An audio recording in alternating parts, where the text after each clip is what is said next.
kenapa ni bela ikan puyuh? Kenapa tak bela ikan koi ke ikan apa?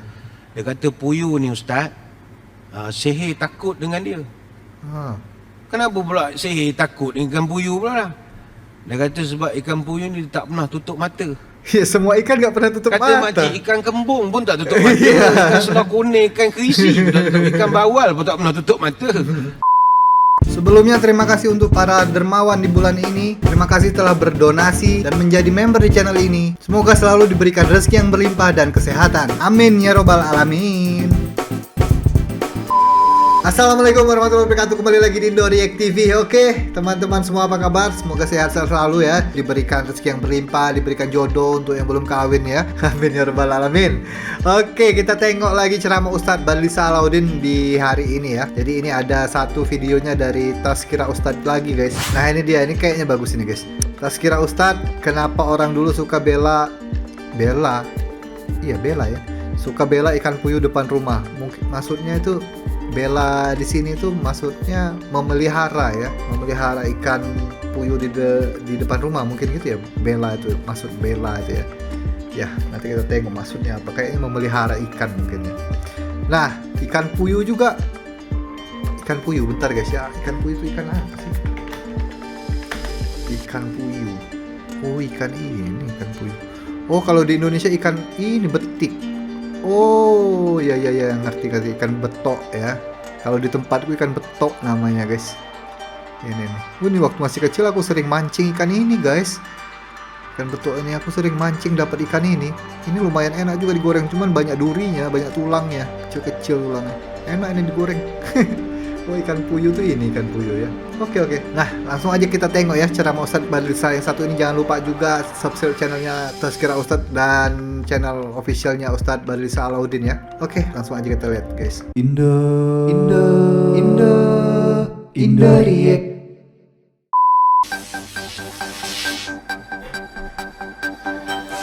Oke, Tazkirah Ustadz.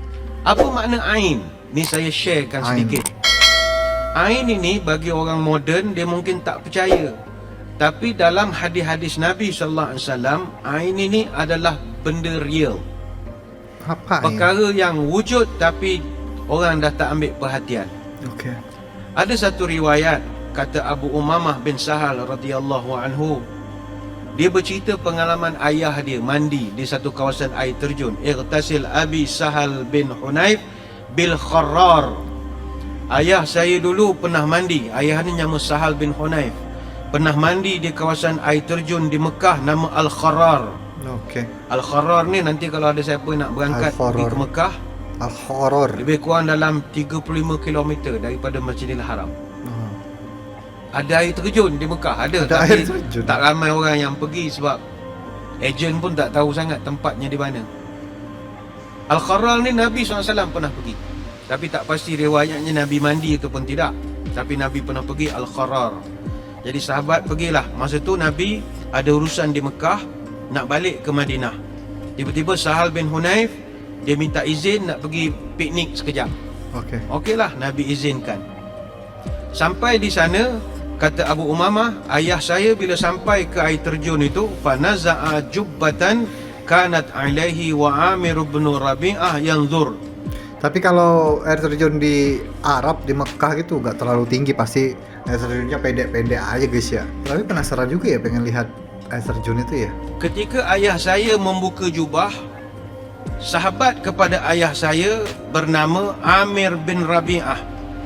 Amir bin Rabi'ah ketika tengok ayah saya buka jubah, dia terperanjat. Apa sebab? Wa kana Sahal rajulan abyad. Ini kerana ayah saya kulitnya putih merah. Kulitnya cantik. Jenis orang yang kulit cerah ini. Cerah ya. Jadi ketika ayah saya buka jubah, kawan dia yang melihat badan ayahnya ini akhirnya mengatakan Hasanal jildi. Faqala Amir bin Rabi'ah ma ra'aitu kal yaum wala jilda azra. Kata, cantiknya kulit kamu. Bahkan lebih cantik daripada kulit anak dara. Kawan dia puji saja. Bukanlah niat apa-apa. Apa berlaku kepada ayah dia? Fawu'ika sahlun makanah. Ayah saya Sahal terus jatuh pengsan ketika itu. Kenapa? hanya kerana dapat pujian saja daripada satu orang kawan dia yang mengatakan cantiknya kulit kamu mengalahkan kulit anak dara pensan ayah saya. Dia ringkaskan cerita.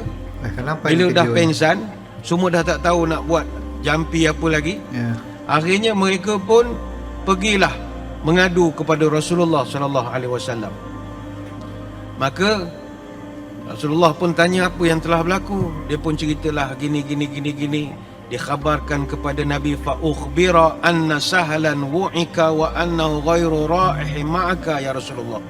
Dia jatuh sakit ya Rasul. Kadang-kadang Dia puji tidak boleh tadi. ikut rombongan yang petang ini. Mungkin bodyguard yang lain dululah pergi. Yang ini pergi yang second punya entourage. Kata Nabi, dia sakit apa? Oh, dia gini ada kawan dia sebut. Nabi rasa tak sedap. Fa'atahu Rasulullah. Nabi pergi ke Al-Kharar.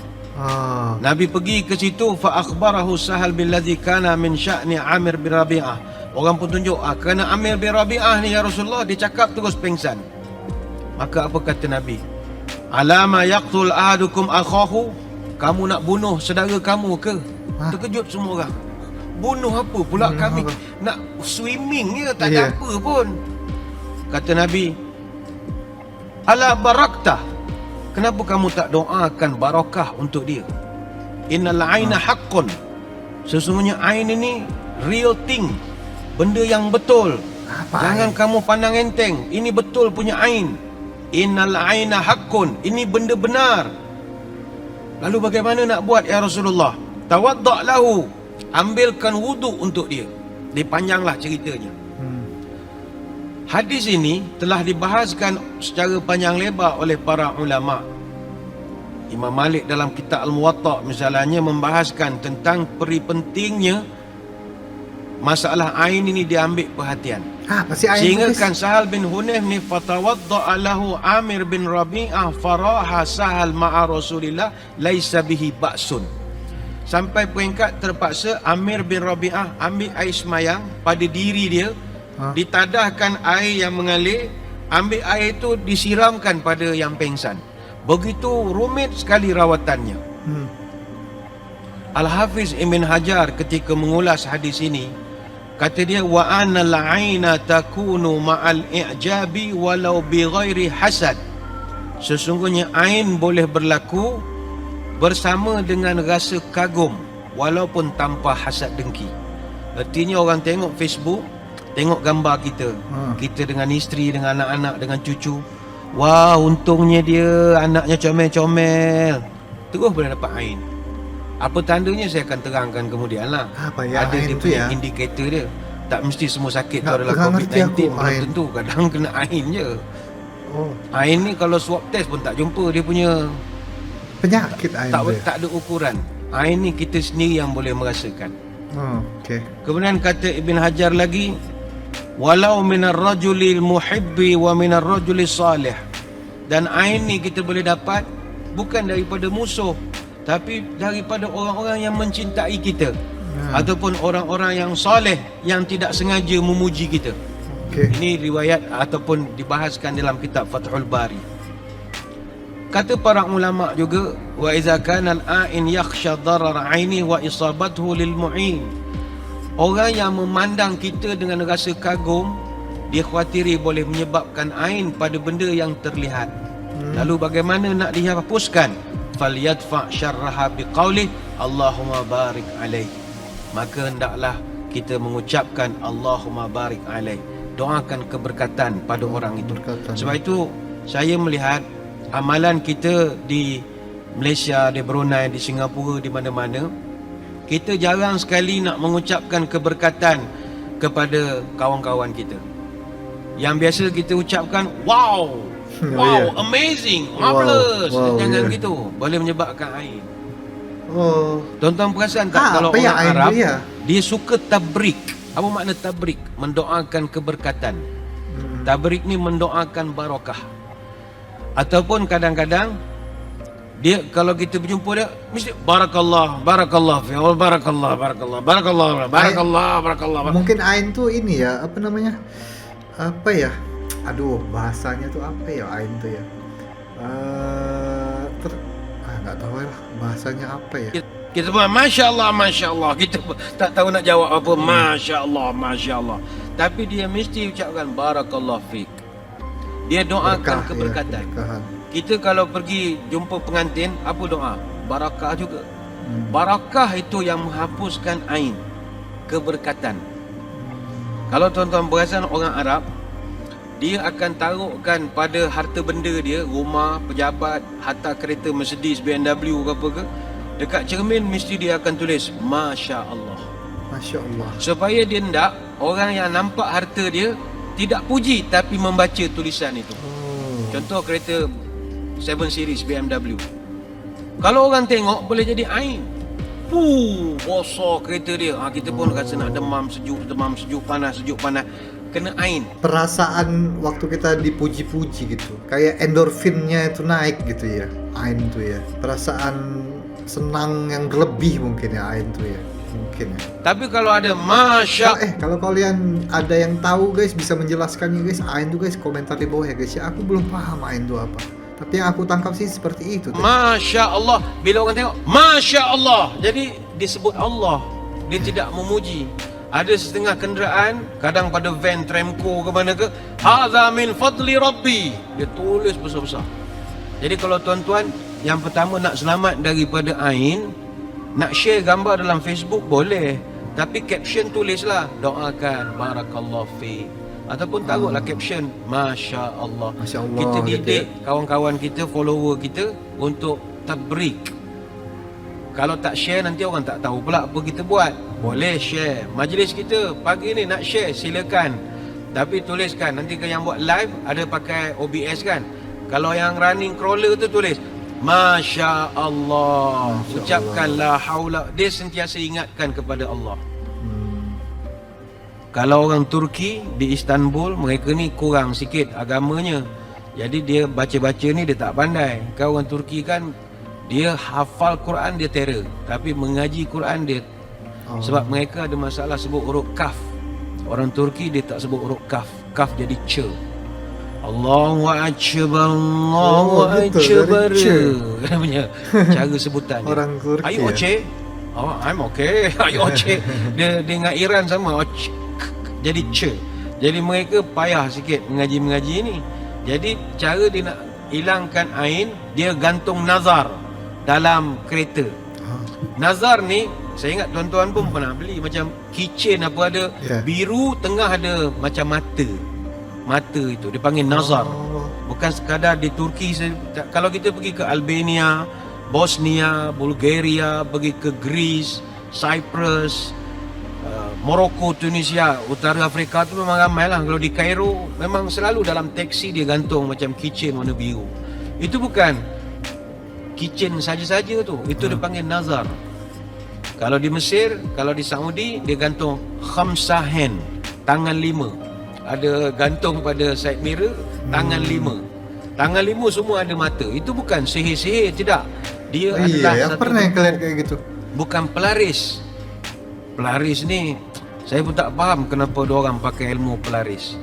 Kalau ilmu pelaris tu wujud, saya memang nak pakai di masjid, betul lah. Saya nak gantung di masjid. Ni lepas Aidilfitri ni kurang betul lah jemaah datang. Kalau ada ilmu pelaris, bagi kat kami nak taruh gantung ke depan Porsche. No such thing lah ilmu pelaris ni. Dia gantung itu untuk mengelakkan pujian. Dulu saya pun pelik, kenapa dia taruh gambar mata.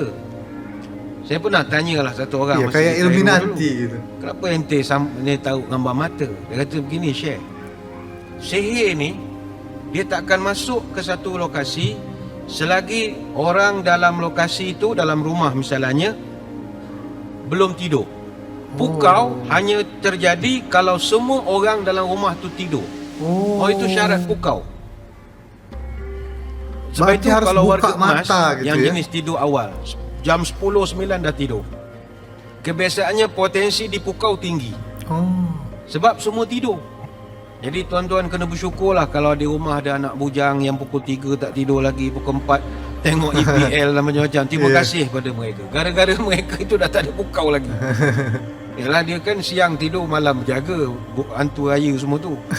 Macam rupanya selagi rumah tu ada orang yang tak tidur, pukau tak boleh masuk. Tak boleh masuk. Ya, ya. Jadi mereka taruhkan khamsah hand ataupun nazar ini supaya dia tipu sihir itu.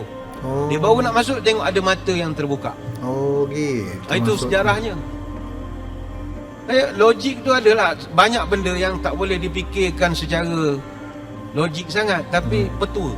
Ya, betul. Dan banyak negara pula mengamalkan.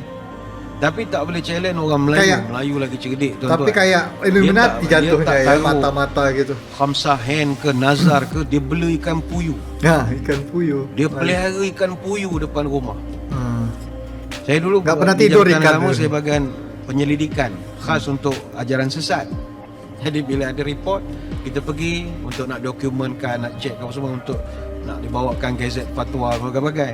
Jadi ada dulu timbul aduan orang suka bela ikan puyuh.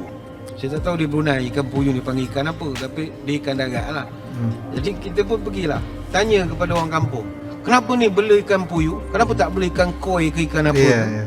Dia kata puyuh ni ustaz, sihir takut dengan dia. Kenapa pula sihir takut dengan ikan puyuh pula lah? Dia kata sebab ikan puyuh ni tak pernah tutup mata. Ya, semua ikan tak pernah tutup mata. Kata macam ikan kembung pun tak tutup mata. Ikan selah kuning, ikan kerisi, ikan bawal pun tak pernah tutup mata. Dia kata yang senang nak bela ni je lah. Dia kata ikan puyuh orang kampung ya. Jadi kalau tuan-tuan di rumah, elok bela ikan lah. Ikan tak pernah tutup mata. Tutup mata, ya. Bela kucing rugilah, maintenance dah lah tinggi. Nak tidur kerja, nak kucing-kucing yang gemuk-gemuk. Pemalas betul lah. Tangkap tikus pun tak nak lagi. Beli ikan saya kira okey. Wallahualam. Ini mitosnya orang dulu untuk nak mengelakkan daripada gangguan-gangguan sihir ini. Yang penting tuan-tuan, jangan kita underestimate kepada pujian orang.